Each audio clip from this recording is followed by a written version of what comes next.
Hi friends, ఈరోజు మనం ఒక వీరుడి చరిత్ర గురించి తెలుసుకుందాం. ఆ వీరుడి పేరు వింటేనే ప్రతి ఒక్క భారతీయుల్లో ధైర్యం కలుగుతుంది. ఆయన పేరు పలికితే చరిత్ర చెలిస్తుంది. మొఘలుల సామ్రాజ్యాన్ని సంహరించేందుకు వచ్చిన యోధుడు. 16వ శతాబ్దం నుండి ఇప్పటి వరకు ఈ లోకం ఆయన పేరు వింటే ఒక గర్వం, ఒక వైబ్రేషన్. ఎందరికో ఆయన ఒక ఆరాధ్య దైవం. ఆయన పేరు పలికితేనే ప్రతి ఒక్కరిలో ఏదో తెలియని శక్తి ఉద్భవిస్తుంది. దుర్గామాత ప్రియభక్తుడు ఆయన. తల్లి మాటను నెరవేర్చడానికి జన్మించిన గొప్ప పుత్రుడు ఆయన. హైందవ రక్షకుడు. మొఘలుల సామ్రాజ్యాన్ని సంహరించిన ఆయన పేరు శివాజీ మహారాజ్. ప్రజలందరికీ ఆ రాక్షస రాజ్యం నుండి విముక్తి కల్పించి ప్రతి ఒక్కరిలో ధైర్యాన్ని నింపిన ఆ మహారాజు ప్రజలు ఎంతో గర్వంతో, ఇష్టంతో ఆయనకు ప్రజలు పెట్టిన పేరు ఛత్రపతి శివాజీ మహారాజ్. ఆయన పేరుతోనే శత్రువులు వెన్నులో వణుకు పుట్టించేవారు. ఆ ఛత్రపతి శివాజీ మహారాజ్ ఆయన చరిత్రలో మనలో ఎంతో మందికి తెలుసు. మనలో ధైర్యాన్ని, గర్వాన్ని పెంపొందించే శ్రీ ఛత్రపతి శివాజీ మహారాజ్ గారి గురించి మనమందరం ఇప్పుడు తెలుసుకున్నాం. జై శ్రీరామ్, జై శివాజీ మహారాజ్. ఛత్రపతి శివాజీగా ఖ్యాతి పొందిన శివాజీ రాజే భోంస్లే ఫిబ్రవరి 19, 1627 మరియు ఏప్రిల్ 3, 1680 పశ్చిమ భారతదేశ మరాఠా సామ్రాజ్యాన్ని నెలకొల్పి మొఘల్ సామ్రాజ్యాన్ని ఎదిరించాడు. తెలుగు సంవత్సరం 1674 సంవత్సరం హిందూ నెల జ్యేష్ఠ శుద్ధ త్రయోదశి నాడు ఛత్రపతి శివాజీ పట్టాభిషేక వార్షికోత్సవం జరిగిన సందర్భంగా హిందూ సామ్రాజ్య దివాస్ జరుపుకుంటారు. శివాజీ తండ్రి అయిన షాహాజీ నిజాం షాహీల ప్రతినిధిగా ఉంటూ మొఘల్ రాజులను వ్యతిరేకిస్తూ యుద్ధాల్లో పాల్గొనేవాడు. నిజాం షాహీల పైన షాజహాన్ దండయాత్ర చేసినప్పుడు షాహాజీ సైనికులను బలోపేతం చేయడంలో కీలక పాత్ర వహించాడు. తన ఆదేశాలను ధిక్కరించినందుకు లఖూజీ జాదవ్రావ్ అనే మరాఠీ యోధుడిని నిజాం షాహీ ప్రభువు హత్య చేయించాడు.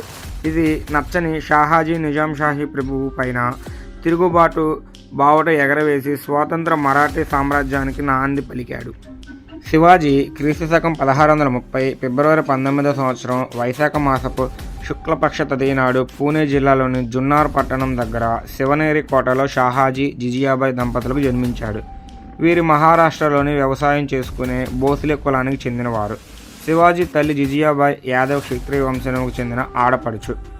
దేవగిరి మరాఠా యాదవ్ రాజుల వంశంకు చెందిన ఆడపడుచు శివాజీ తల్లి. శివాజీకి ముందు పుట్టిన అందరూ మృతి చెందగా ఆమె పూజించే దేవత అయిన శివై పార్వతి పేరు శివాజీకి పెట్టింది. షాహాజీ నిజాంజాలను ఓడించి గెలుచుకున్న ప్రాంతాల్లో సామ్రాజ్యాన్ని నెలకొల్పడానికి ప్రయత్నిస్తుండగా మొఘలులు ఆదిల్ షాతో కలిసి షాహాజీని ఓడించారు.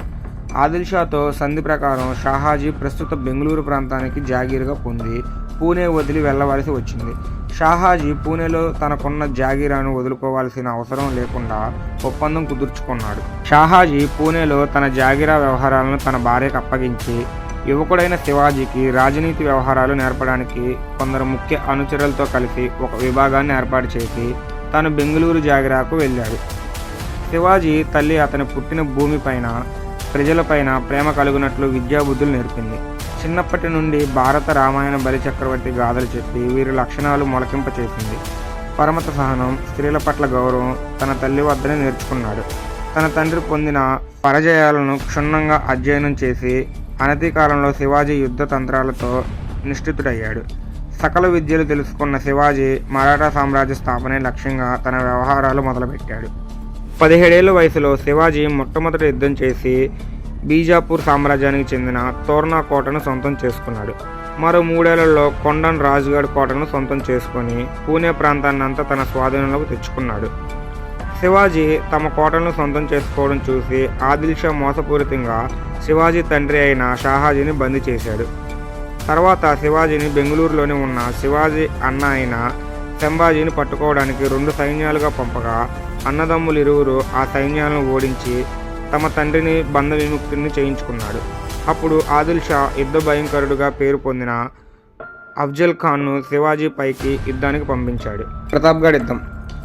అఫ్జల్ ఖాన్ను కత్తితో పొడుచుతున్న శివాజీ మెరుపుదాళ్లు, గేరిలా యుద్ధ పద్ధతులు తెలుసుకున్న అఫ్జల్ ఖాన్ అతడిని ఓడించడానికి యుద్ధభూమి మాత్రమే ఏకైక మార్గమని తలచి శివాజీని రెచ్చగొట్టడానికి శివాజీ ఇష్టదైవమైన భవానీదేవి ఆలయాలను కూల్చాడు. ఇది తెలిసిన శివాజీ తాను యుద్ధానికి సిద్ధంగా లేనని చర్చలకు ఆహ్వానించాడు. ప్రతాప్గఢ్ కోట దగ్గర సమావేశం వేయడానికి ఇద్దరూ అంగీకరించారు. అఫ్జల్ ఖాన్ సంగతి తెలిసిన శివాజీ ఉక్కు కవచాన్ని ధరించి పిడివాకు లోపల దాచుకున్నాడు. ఇద్దరు కేవలం తన అంగరక్షకులతో గుడారంలోకి వెళ్ళి చర్చలు జరుపుతుండగా ఆఫ్ఘన్ ఖాన్ దాచుకున్న కత్తితో శివాజీ పైన దాడి చేసినప్పుడు ఉక్కు కవచం వల్ల శివాజీ తప్పించుకున్నాడు. అంతలో అడ్డు వచ్చిన ఆఫ్ఘన్ ఖాన్ సైనికుదారులను శివాజీ సైన్యాధికారులు అడ్డుకొనగా శివాజీ తన దగ్గరున్న పిడిపులి గోర్లతో ఆఫ్ఘన్ ఖాన్ పొట్టను ఉగ్ర నరసింహం వలె చీల్చి చెందాడాడు. ఆఫ్ఘన్ ఖాన్ తప్పించుకొని గుడారం నుండి బయటికి పారిపోతుండగా ఒకే వేటుకు శివాజీ ఆఫ్ఘన్ ఖాన్ తల నరుకుతాడు. ఆఫ్ఘన్ ఖాన్ శివాజీ సేవ దట్టమైన అడవుల్లో అటకాయించి మెరుపు దాడులతో మట్టి కరిపించింది. ఈ విజయంతో శివాజీ మరాఠా యోధుడిగా మహారాష్ట్ర అంతా పేరు తెచ్చుకున్నాడు. ఎలాగైనా శివాజీని అణచాలని బీజాపూర్ సుల్తాన్ యుద్ధవీరులకు పేరు తెచ్చుకున్న ఆఫ్ఘన్ సైనికులకు పంపించగా శివాజీ సేవ వేల సంఖ్యలో పస్తులను చంపి విజయం సాధించింది. ఈ సంఘటనలో శివాజీ కీర్తి ప్రతిష్టలు భారతదేశం అంతా వ్యాపించాయి. ఎందరో హిందూ రాజులను శివాజీ ఆదర్శంగా నిలిచాడు. కోల్హాపూర్ యుద్ధం. ఇది నశించలేని బీజాపూర్ సుల్తాన్ అరబ్, పర్షియా, ఆఫ్ఘన్ నుండి మెరికల్ లాంటి 10,000 మంది కిరాయి సైనికులను శివాజీని అంతమొందించడానికి పంపగా శివాజీ తన వద్దన్న 5,000 మంది మరాఠా యోధులతో కలిసి కోల్హాపూర్ వద్ద ఎదుర్కొన్నాడు. హరహర మహాదేవ అంటూ శివాజీ యుద్ధరంగంలోకి విజృంభించి శత్రువులను ఊచకోత కోశాడు. ఈ విజయంతో కేవలం సుల్తాన్లే కాక మొఘల్ చక్రవర్తి అయిన ఔరంగజేబుకు సైతం శివాజీ అంటే భయం పుట్టింది. శివాజీ నుండి ఎప్పటికైనా తనకు ముప్పు తప్పదని ఔరంగజేబు భావించి సన్నాహాలు మొదలుపెట్టాడు.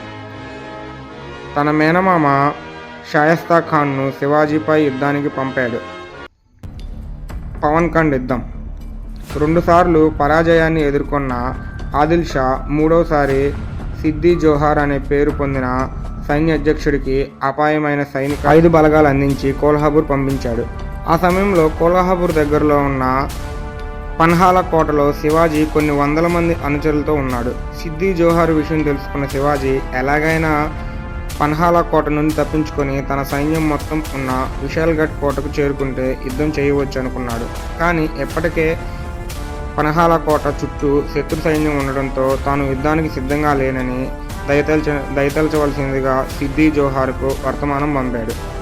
అది తెలుసుకున్న సిద్ది జోహార్ సైనికులు నిఘా సరళం చేసి విశ్రాంతి తీసుకుంటే శివాజీ తన అనుచరులతో కోట నుండి తప్పించుకొని తన సైన్యం ఉన్న కోట వైపు పైసాగించాడు.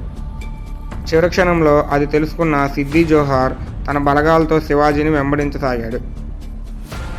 కోటకు చేరుకునేలోపు శత్రువులు తమను సమీపించగలరని అన్ని విషయాలు గ్రహించి బాజీ ప్రభు దేశపాండే అనే సర్దార్ 300 మంది అనుచరులతో కలిసి తాము శత్రు సైన్యాన్ని ఎదుర్కొంటామని శివాజీని తన అంగరక్షకులతో ఎలాగైనా కోట చేరుకోమని చెప్పి ఒప్పించాడు. శివాజీ కోట వైపు వెళ్ళిన వెంటనే బాజీ ప్రభు దేశపాండే 2 చేతుల ఖడ్గాలు పట్టుకొని శత్రువులతో యుద్ధం చేశాడు. 300 మంది సైనికులు తన ప్రాణాలకు తెగించి అతి బలమైన శత్రువులతో పోరాడి నెలకొరిగారు. అప్పటికి శివాజీ తన కోట చేరుకున్నాడు. కోటలో తన అనుచరులతో చర్చించిన అనంతరం తాము సిద్ది జోహార్ సైన్యాన్ని ఎదుర్కొనలేమని గ్రహించిన శివాజీ సంధికి అంగీకరించాడు. సంధిలో భాగంగా శివాజీ సామ్రాజ్యం స్వాతంత్ర రాజ్యంగా గుర్తింపు పొందింది. సిద్ది జోహార్ విజయానికి బహుమతిగా పన్హాలా కోట లభించింది. ఈ యుద్ధమే సుల్తాన్లతో శివాజీ చేసిన ఆఖరి యుద్ధం. ఆ తరువాత కాలంలో మొఘల్ సైన్యంలో యుద్ధాలు చేయవలసి వచ్చింది.